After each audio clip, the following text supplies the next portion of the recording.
ఏమైంది? ఇందాక నేలలో దూకాలం నెలానా, అందులో 5 సున్నాలు కనిపించాయి. సున్నాలా? వెనక్కి వస్తే ఒక లారీ వెళ్ళింది. ఆ లారీ నెంబర్ ప్లేట్ లో కూడా 5 సున్నాలు కనిపించాయి. ఏంటి నాకే సున్నాలతో సున్నా వేస్తున్నావా? లారీల్లోనూ నీటిలోనూ సున్నాలంటే నీకేమైనా పిచ్చా? ఫోన్ లో కూడా 5 సున్నాలు వచ్చాయి. నీకే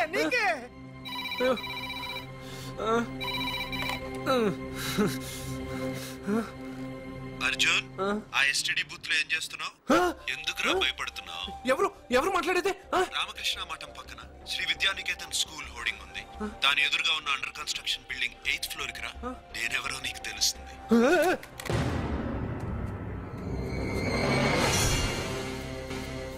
మిత్రమా, నీకు ఫోన్ చేస్తే వచ్చావు కదా, ఆయన పైనున్నారు, వెళ్ళి కలుసుకో.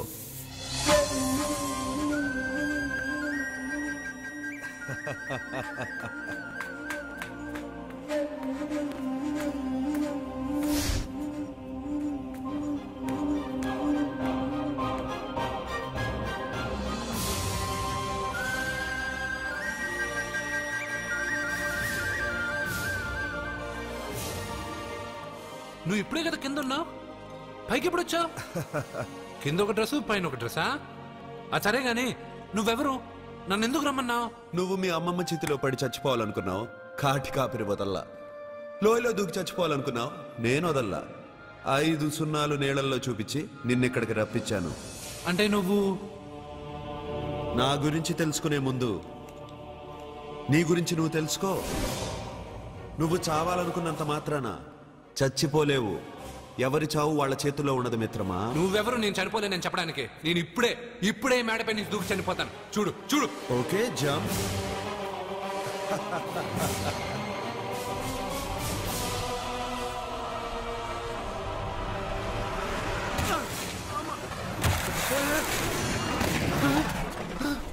స్టాప్.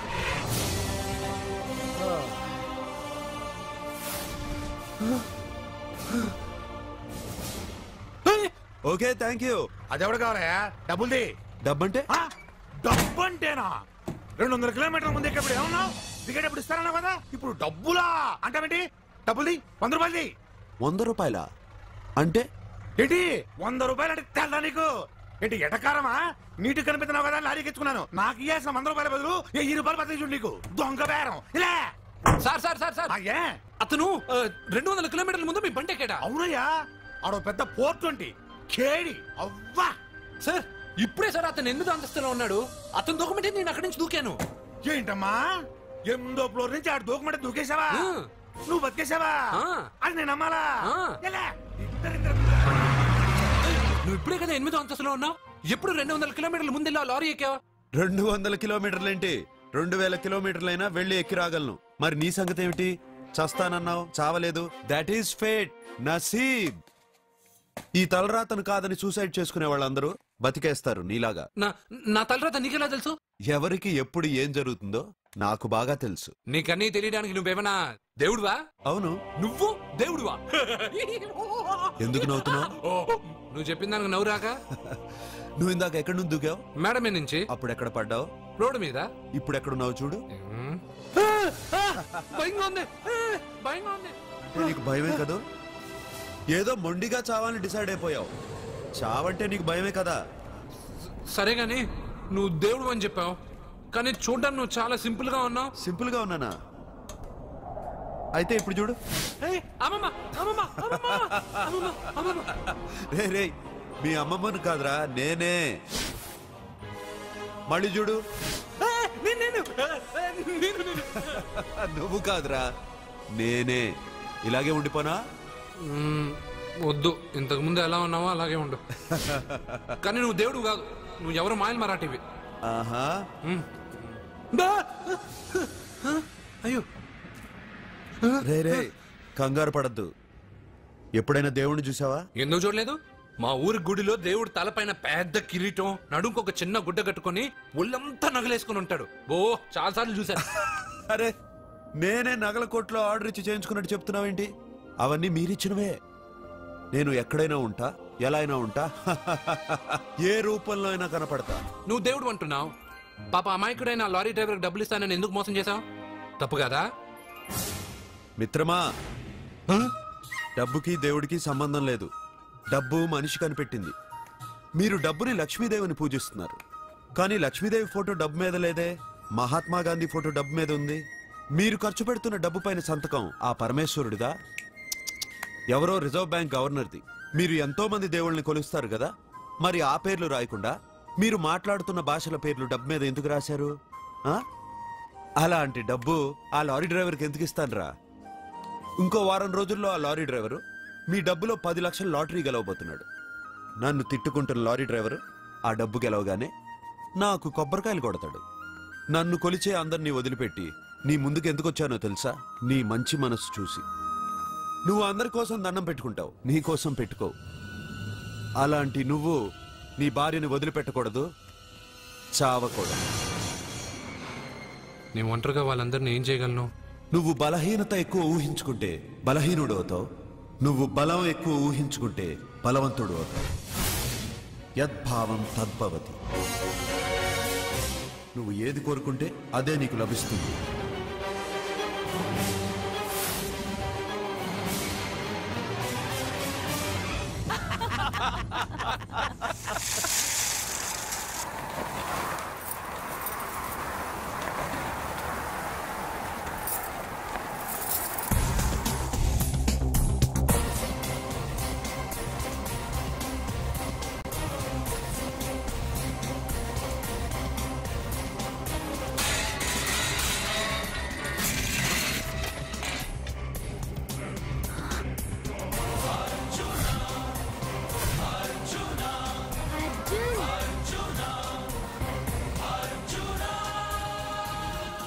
వాడు బతుకొచ్చేశాడు.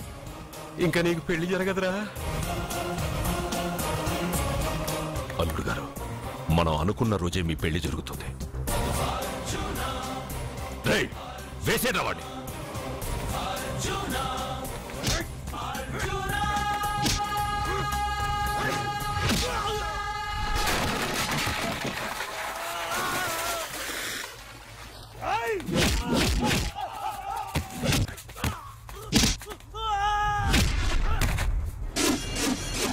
ఫ్యూజు పోయిన బల్బు అనుకుంటే వీడు పవర్ఫుల్ గా వెలిగిపోతూ వచ్చేసాడేంటి?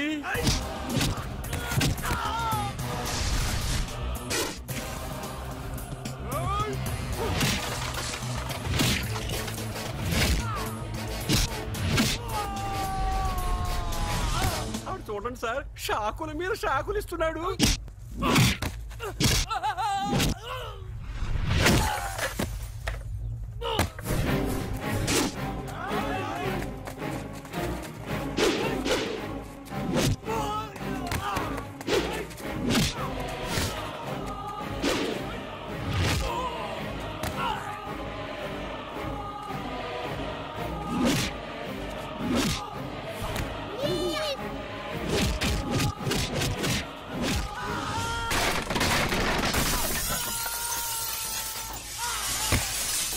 పదవే, మన వాడికి వేరే చోట పెడదాం ప్లగ్గు. నేను పెళ్ళంటూ చేసుకుంటే ఈ అమ్మాయిని చేసుకుంటానన్న. అయితే నీకు ఈ జన్మలో పెళ్లి.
ప్రేమను పంచి అన్నం పెట్టిన ఆ తల్లి కుంకుమ చెరిగిపోకూడదనే నిన్ను వదిలేస్తున్నా.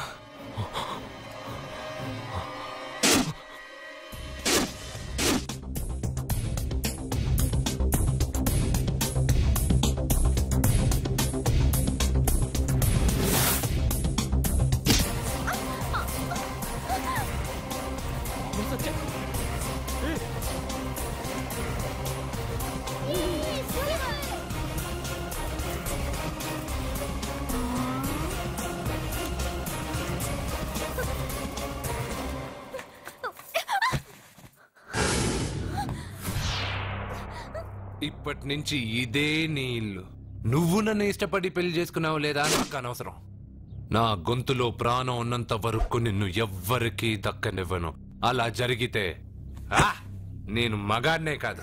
నీ భార్యగా బతకాలని రాసుంటే నేను చస్తానే తప్ప నీతో కాపురం చేయను. 10 మందిని కొట్టి నన్ను తీసుకొచ్చినంత మాత్రాన నేను నీ పెళ్ళాన్నైపోతాననుకున్నావా? నా మనసు ఒప్పుకోవాలి. నా జాతకంలో ఉన్న దోషం పోవడానికే నీ పెళ్ళాం వేషం తగిలించుకున్నాను. అంతేకాని నీతో పడుకుని 4 పిల్లల్ని కడ్డానికి కాదు.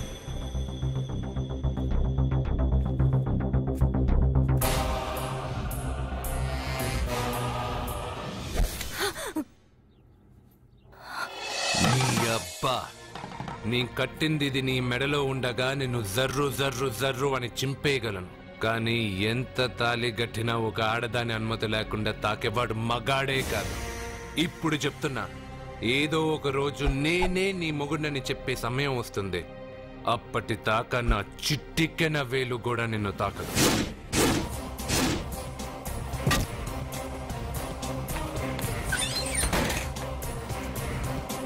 మీ చెల్లెలికి పెళ్ళయింది. వెర్రిబాగులోడనుకుని మీరు పెళ్లి చేసిన వాడు అతి బలవంతుడై వచ్చాడా? ఆరిపోయే ముందు దీపం ప్రకాశవంతంగా వెలిగే ఆరిపోతుంది. వెనక్కి తిరిగి వచ్చిన వాడు ఉత్తుత్తి బల్బు కాదు, ట్రాన్స్ఫార్మర్. వీళ్ళ చెల్లెలి కడుపులో ఫుల్ గా పవర్ సప్లై చేసే వరకు బతికే ఉంటాడు. శివ, ఒక కొవ్వొత్తి వెలిగించి తీసుకురా. ఒరిజినల్ దీపం ఉండగానే డూప్లికేట్ అడుగుతున్నాడు. అసలు వీడు ఒరిజినలా? ఏమన్నారు? మీ చెల్లెలతో కాపురం చేసి పిల్లల్ని కని మనవల్ని చూసే వరకు అతను బతికే ఉంటాడా? ఇవాళ పౌర్ణమి. వచ్చే పౌర్ణమి నాడు పూర్ణచంద్రుడు కనపడేలోపు వాడి ఆయుష్ తీరిపోతుంది. ఏంట్రా కరెంటుండగా క్యాండిల్ అడుగుతున్నాడని ఆశ్చర్యంగా చూశారుగా? కొన్ని విషయాలు జరక్కముందే నాకు తెలుస్తాయి. అలాగే వాడి గురించి చెప్తున్నాను. మీ చెల్లెల్ని పెళ్లి చేసుకున్నవాడు వచ్చే పౌర్ణమి దాటడు. ఇది మనిషిగా నేను చెప్పడం లేదు, మీ చెల్లెలి గ్రహాలు చెప్తున్నాయి. నేను ఇక్కడ పడుకోవాలా? ఏసీ ఎటు లేదు. నీ ఇంట్లో కనీసం ఫ్యాన్ అయినా ఉందా? పేదవాడి ఇంట్లో మట్టి నేలే పాలరాయి, ప్రకృతి నుంచి వచ్చే చల్లటి గాలే ఫ్యాను, ఏసీ. ఈ ప్రకృతి వికృతి ఎవరికి కావాలి? కరెంట్ కట్ అయినా జనరేటర్ ఆన్ చేసి పడుకుంటాను. ఈ నరకల్లో మాత్రం నేను పడుకోను.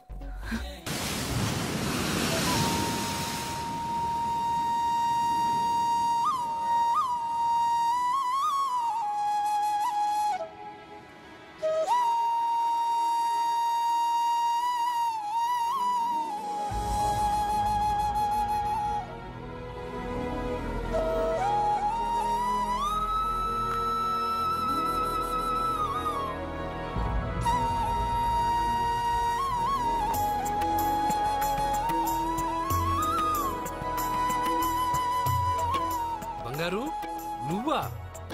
సూపర్! అదిరిపోయే మ్యూజిక్, కళ్ళు చెదిరే ఫ్లవర్స్, నీ లీలలే లీలలు. ఎన్ని సృష్టించి ఏం లాభం రా? కొన్ని మిస్ అయ్యాను. ఏంటది? Girl friends. గర్ల్ ఫ్రెండ్సా? యా, ఒకళ్ళ ఇద్దరా? లెక్కలేనంత మంది ఉన్నారు. నేను ఒక్క అమ్మాయి మనసే అర్థం చేసుకోలేకపోతున్నా. నువ్వు ఇంతమందిని ఎలా మెయింటైన్ చేస్తున్నావు? అమ్మాయి మనసు ఆ సముద్రం కన్నా లోతు. సరే, ముందు షేక్ హ్యాండ్. ఎందుకు షేక్ హ్యాండ్ ఇవ్వు.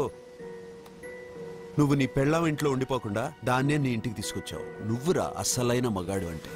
మగాడమని నువ్వంటే సరిపోతుందా? అదేమందో తెలుసా? ఎవరేమన్నారో, ఎక్కడేం జరుగుతుందో అన్నీ నాకు తెలుసు. అయితే నాకు రేపేం జరుగుతుందో చెప్పు. అబ్బని, రేపేం జరుగుతుందో తెలియకుండా బతికేదే బతుకురా. దాంట్లోనే ఇంట్రెస్ట్, థ్రిల్, మిస్టరీ ఉంది. నువ్వు ఇంగ్లీష్ లో మాట్లాడితే నాకేం అర్థం అవుతుంది? రేయ్, నీకు ఇంగ్లీష్ నేర్పించి నాకు సగం ఇంగ్లీష్ పోయింది. అయినా నీ పెళ్ళం దాకా ఎందుకు? నువ్వు ఇప్పుడు ఎక్కడున్నావో, ఏం చేస్తున్నావో ఎప్పుడైనా గమనించావా? ఎక్కడున్నాను? ఇక్కడే కదా.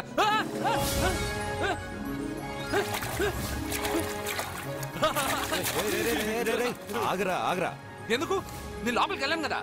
నిన్ను సముద్రంలోకేంటి, ఎక్కడికి తీసుకెళ్తానో చూడు.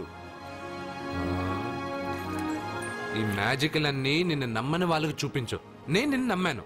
చాలా మంది నన్ను ఎగతాళి చేస్తున్నారు. ఏది నీ దేవుడు, ఎక్కడుంటాడని. వాళ్ళందరికీ నువ్వు ఉన్నావని ఎలా చెప్పాలి? వాళ్ళందరినీ ఎలా నమ్మించాలి?